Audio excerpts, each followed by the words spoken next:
रागिनी रेसिपीमध्ये तुमचं स्वागत आहे। आज मी साबुदाण्याची खिचडी बनवणार आहे उपवासासाठी। हे 4 किलो साबुदाणे आहेत, ते मी रात्री भिजत घातले। रात्री भिजत घातल्यामुळे कसं खायला पण मऊ होतात, म्हणजे चावताना इझी होतात, म्हणून मी रात्री भिजत घातले। हे 1.5 किलो शेंगदाणे आहेत, ते मी मिक्सरला लावून जाडं भरडच त्याचं म्हणजे कूट करणार आहे। एकदम बारीक पण नाही करायचा, थोडं जाडसरच मिक्सरला लावून घ्यायचं। हे बटाटे आहेत, साधारण 1.5 किलो बटाटे आहेत, त्याचे मी छोटे छोटे तुकडे केलेत, पातळ तुकडे केलेत, बघू शकता तुम्ही। त्यामुळे ते तेलामध्ये व्यवस्थित फ्राय होऊ शकतात, फ्राय होणार। ही अर्धा किलो साखर आहे आणि हे तिखट मिरच्या आहेत। आता मी खिचडी बनवायला घेते। हे मी 1.5 लिटर तेल घेतलेलं आहे। आता आपण मिरची टाकूया आणि ती व्यवस्थित भाजून घेऊया। तेल व्यवस्थित तापलेलं होतं।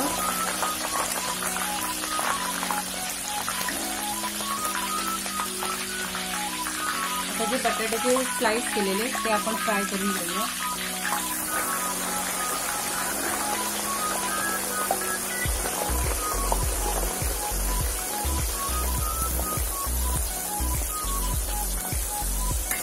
व्यवस्थित फ्राय करून घ्यायचे।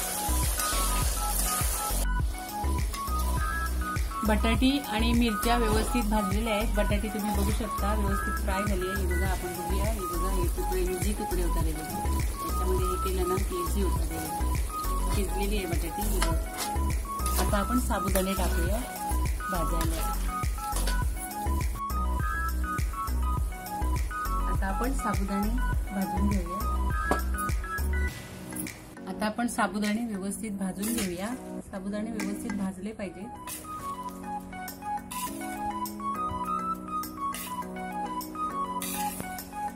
चार किलो साबुदाणे भिजत घातलेले मी रात्री, भिजून त्याचे 8 किलो झाले। साखर अर्धा किलो, मी टोटल 10 किलो, साधारण 10 किलोच्या आसपास खिचडी रेडी होईल आपली।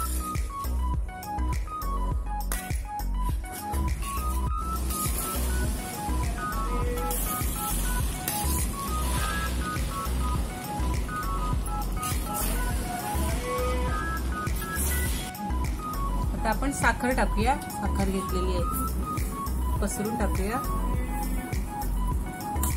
लगेच मीठ टाकूया, चवीनुसार मीठ।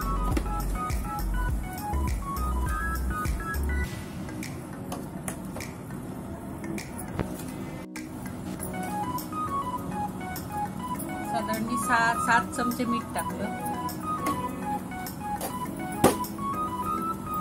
व्यवस्थित ढवळून घेऊया आपण।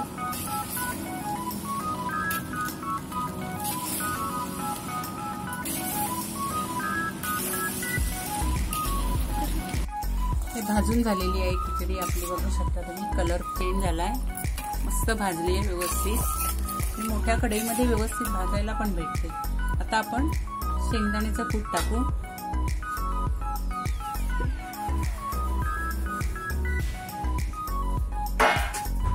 1.5 किलो शेंगदाणे होते, तर ढवळून घेऊया व्यवस्थित।